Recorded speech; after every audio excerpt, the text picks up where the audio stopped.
이사야서 36장과 37장은 아수르의 침공 중에 히스기야가 보여준 그 믿음의 태도, 그것은 아마도 이스라엘 백성 모두에게, 유다 백성 모두에게 참 본이 되는 그러한 긍정적인 모습이었습니다. 이제 38장부터 39장은 히스기야에 대한 약간의 부정적인 그러한 모습을 보여주는 그러한 말씀입니다.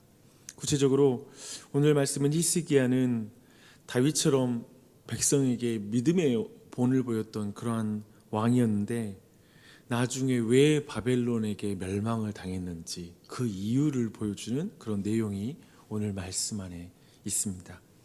구체적인 내용에 들어가기 전에 히스기야가 그 병에 걸렸다가 기도응답으로 치유되고 또 오늘 본문까지 일어나는 이 시기에 대해서 우리가 한번 볼 필요가 있습니다. 성경에서 연대를 추산할 때에는 항상 가장 분명하고 확실한 연대를 먼저 고정해 놓고 내용으로 이렇게 추론해 나가서 연대를 측정하는 방법이 있습니다. 성경은 히스기야가 29년을 통치했다고 말합니다. 그건 분명하죠. 그렇다면 오늘 병이 치료되고 나서 15년이 연장을 받잖아요. 그렇다면 그가 병이 걸린 그 시점은 그가 통치한 지 한 14년경에 그가 병에 걸렸을 것입니다.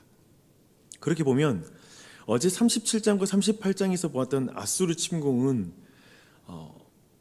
오늘 이 병에 걸린 때로부터 10년 후에 일어나는 일입니다. 그렇게 되면 시간순으로 보면 38장, 39장 다음에 이제 36장, 37장 이렇게 순서가 되어야 맞습니다. 이렇게 본다면 지금 이사야서는 굉장히 좀 의도적이죠. 그렇다면 시간 구성을 바꿨으니까요. 그러니까 이사야의 의도는 우선 히스기야의 긍정적인 면을 보여주고 나서 뒤에 부정적인 면을 보여줌으로써 뭔가 전달하고자 하는 메시지가 있다라고 여러분이 읽으면 좋을 것입니다. 성경이 그런 의도로 쓰고 있으니까 우리는 그 방법으로 말씀을 발견해야 되겠죠. 오늘은 그 메시지를 중심으로 말씀 한번 은혜를 나누겠습니다. 우선 38장의 내용을 약수를 하면 이렇습니다. 히스기야가 왜 병에 걸렸는지 그 이유는 말하지 않지만 이사야를 통하여서 그가 이제 곧 죽을 터이니 이제 죽음을 잘 준비하라는 그런 메시지를 듣게 됩니다. 그는 정말 애통해하면서 하나님께 간절히 기도하죠. 그리고 그의 기도는 빠르게 응답이 됩니다. 그래서 15년의 그런 세월, 그 인생의 생명을 연장을 받게 됩니다. 근데 이때 또 히스기야가 하나님께 징조를 구해요.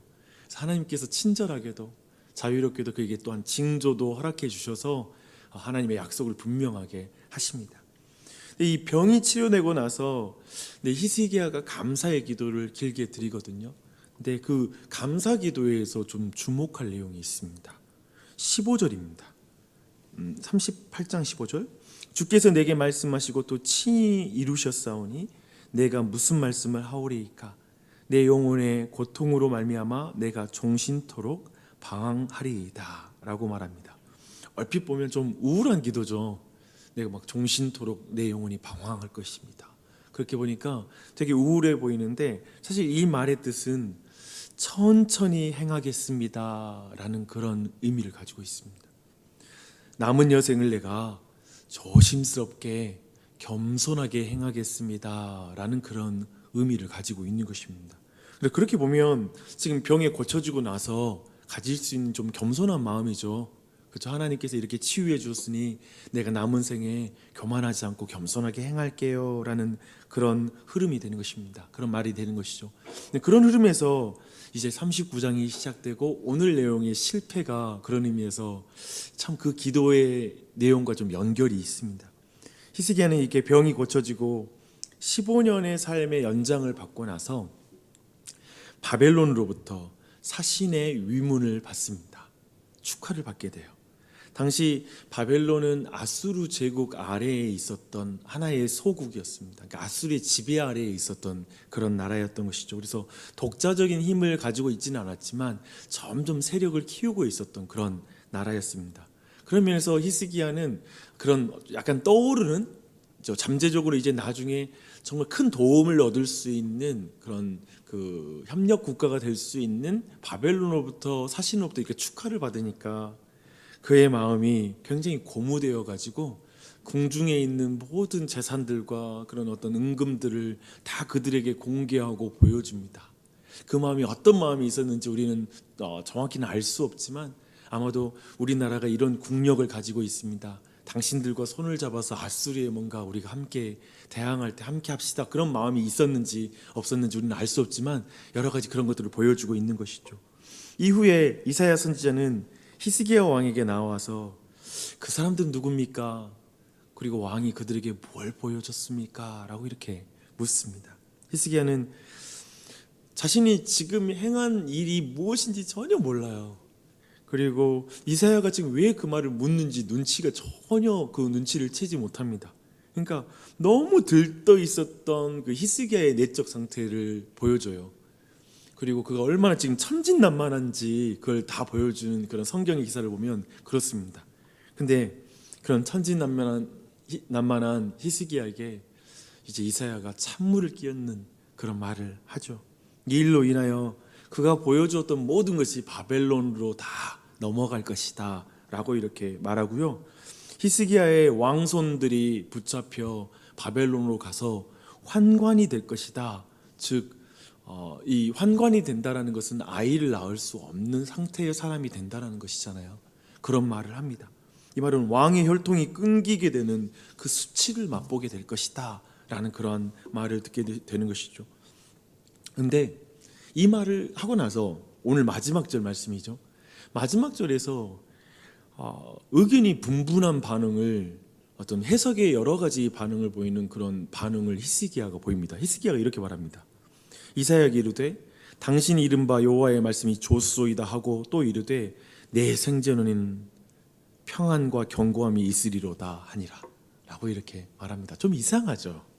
이 말 자체가. 칼빈은 이를 긍정적으로 해석해서 히스기야가 이사야의 말씀을 듣고 나서 회개하고 있다라고 이렇게 이해합니다. 그러나 그의 후반부의 표현은 그냥 넘기기가 쉽지 않습니다. 자신의 때에는 평안함과 그리고 견고함이 있을 것이다 라고 말하면서 매우 이기적인 안도감을 보여주고 있잖아요. 그걸 드러내고 있습니다. 아마도 우리가 이런 말 들으면 우리는 엉엉 울걸요. 그렇죠? 내 자손들 그리고 자식들 때에는 그 비참한 일이 있다고 그러면 우리는 정말 결코 잠을 잘 수가 없을 거예요. 근데 좀 이상하잖아요. 그렇죠? 이 모습은 분명히 부정적인 모습입니다. 왜냐하면 다윗의 왕권은 매우 특별한 의미를 가지고 있기 때문에 그렇습니다. 다윗의 자손을 통하여 메시아가 올 것이라는 약속, 그리고 특별히 이사야서는 이 다윗의 자손으로 오는 이사야 그 메시아에 대한 강조를 하고 있는 그런 성경인 것을 볼 때에 지금 이 히스기야의 이 태도는 매우 부정적인 모습이라고 말할 수 있을 것입니다. 아까 말했잖아요. 바벨론의 환관이 되잖아요. 이것은 지금 그 이사야가 늘 강조하는 다윗 언약을 통해서 오시는 메시아를 전혀 생각하지 않는 이기적이고 어떤 면에 있어서는 매우 불신앙적인 태도라고 말할 수가 있을 것입니다. 이제 한번 여기까지 오늘 내용인데요. 이제 이 앞뒤 문맥과 시간의 재구성을 통해서 한번 성경이 주고 있는 한번 메시지를 한번 생각해 봤으면 좋겠습니다. 우선 가까이에 죽음에 이르는 병이 왔을 때 하나님 앞에서 그 겸비하고 무릎 꿇었던 히스기야가 아닙니까? 그리고 그가 말하기를 내가 평생을 하나님 앞에서 서서히 행하겠습니다. 경거망동 안 하고 교만하지 않고 겸손하게 행할게요. 나를 고쳐주신 주님 너무 감사합니다 했던 그 말씀을 드렸던 사람이 병이 낫자마자 보여주었던 모습, 그것은 교만이었죠. 인생이 누구인지 성경이 참 적나라하게 보여주는 것 같아요. 사람이라는 게 어떤 실력을 가지고 있는지. 사람은 내가 겸손히 살게요 해서 겸손하게 살 수 있는 인생인가? 어쩌면 누군가가 와서 너 정말 잘한다, 나를 격려해주고 뭔가 나를 이렇게 띄워주면 금세 우쭐거리면서 그 가운데 쉽게 교만함 가운데 나아갈 수 있는 것이 인생이라는 것을 우리에게 보여주는 것 같습니다. 그래서 어쩌면은 겸손히 살겠다라고 생각하는 그 결심이라는 것, 그것이 의지력으로 지켜줄 수 있는 게 겸손한 삶이 아니라 하나님의 은혜로만 겸손하게 살 수 있다는 사실을 우리에게 보여주는 그 말씀인 줄 믿습니다. 또한 더하여서 내 생전에는 평안과 경고함이 있으리로다라는 것을 말하는 걸 보면 어쩌면 히스기야라는 이 인물 또한도 아까 말했던 참 기도하는 사람이잖아요. 그리고 여러 가지 어제도 우리가 말씀 보았다시피 매우 긍정적인 면이 분명히 있어요. 그걸 부정해서는 안 돼요. 그렇지만 그는 또한 한때 이 상황 속에서 교회야 어떻든 하나님의 나라가 어찌됐든 나 하나 잘 되면 내 평생 내 산 동안 그래도 나라가 평안하고 견고하면 됐다. 내 자손들 때는 어떻게 될지 모르지만 어쩌면 이런 마음을 가진다는 걸 정말 이해할 수 없지만 이상하게 신앙 안에 이런 마음이 같이 들어와 있는 게 우리에게는 이해는 안 되지만 또 그런 것이 들어가 있습니다. 근데 사실 잘 보십시오. 우리 그리스도인들 안에 그런 게 있습니다. 이상하게 기도도 하고 하지만 너무 이기적인 모습이 내 안에 깊이 들어와 있고요. 때로는 그것이 드러납니다. 이때는 겸손하게 살겠다고 고백하는데 쉽게 교만해질 때가 있습니다. 그것이 다 있는 것이죠. 그런데 여러분이 주목할 게 뭐냐면 하나님이 그런 인생을 껴안고 있습니다. 그 과정을 다 안고 우리를 부르시고 구원하시고 하나님의 자녀 삼으셨다는 사실을 잊지 마십시오. 그렇게 모든 인생을 평가하고 있는 거예요. 그리고 이런 히스기야를 하나님이 부르셔서 또한 사용하시는 것도 맞다라는 것입니다. 그런 측면들을 좀 주목했으면 좋겠어요. 근데 시간적 구성으로 보면 생각해 보면 아까 말한 것처럼 방금 말씀드린 것처럼 이 일 이후에 아수르가 침공하고 막 그렇게 기도하면서 하나님 앞에 기도하는 모습을 보여줘요. 그렇죠? 그런데 이사야의 관점으로 들어갈 필요가 있어요. 지금 이사야 관점 아까 말했잖아요. 이사야는 긍정적인 모습을 보여줬다가 뒤를 부정적인 모습으로 지금 마무리를 하고 있는 거예요. 그러니까 히스기야의 약간 씁쓸한 반응을 보여주고 그의 인생을 마무리하는 것입니다. 우리로 하여금 뭐냐면 결국 궁극적으로 참된 왕이신 메시아를 바라보게 하고 이야기를 마무리하는 거예요. 히스기야 왕을 봐라. 그런 이렇게 긍정적인 모습이 있다. 하지만 이 왕도 완벽하지는 않다. 뭔가 부족함이 있다 라는 걸 드러내는 거예요. 그러나 참된 왕이 이 다윗의 계보를 통해서 올 것이다 라는 걸 가리키고 있는 것입니다. 분명 히스기야는 훌륭한 왕이지만 근본적으로 마음의 교만의 문제는 스스로 해결할 수 없는 사람이잖아요. 그것을 참으로 치료하는 것은 겸손의 왕이신 예수 그리스도이시죠. 온 만물의 왕이시나 사람의 모습으로 오셔서 죽기까지 낮아지신 예수 그리스도, 그 참된 왕을 우리가 봄으로 우리는 참으로 겸손해지지 않습니까? 우리 또한도 쉽게 교만해지는 내 스스로 왕이라고 생각하며 우쭐대는 우리이지만 그 참된 왕이신 예수 그리스도 앞에 우리는 참으로 겸손함을 배우게 되지 않습니까? 그걸 우리에게 가르쳐주고 있는 것입니다.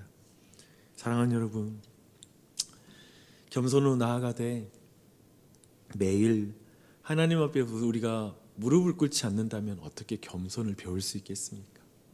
이 아침에 이 기도하는 거, 저는 기도하는 게 겸손한 신앙의 가장 중요한 특징이라고 믿습니다. 다른 거 어떻게 포장해도 저희 개인적으로는 목회 가운데 기도하는 걸 보는 게 가장 행복하고, 사실 내가 기도하지 않는 모습을 볼 때 내가 얼마나 교만해졌는지를 깨달아요. 내 기도 생활로 점검하는 것이죠. 물론 내가 기도 생활 했다 안 했다로 율법적으로 정죄하고 그러지는 않지만 그때 내 내적인 상태는 점검이 되더라고요. 내가 지금 마음이 어떻구나. 근본적으로 내가 하나님을 의지하고 있는지 아닌지를 내 안에 확인하게 되는 것이죠. 여러분 한번 돌아보십시오. 그런 의미에서 예수 그리스도의 이름으로 우리가 기도하는 것, 그것은 어쩌면 이 참된 겸손으로 기도하는 것마저도 우리의 의지로 기도할 수 있는 거 아니더라고요. 그리고 내가 막 다짐하고 내가 이 계획 세워서 될 수 있는 것도 아니더라고요.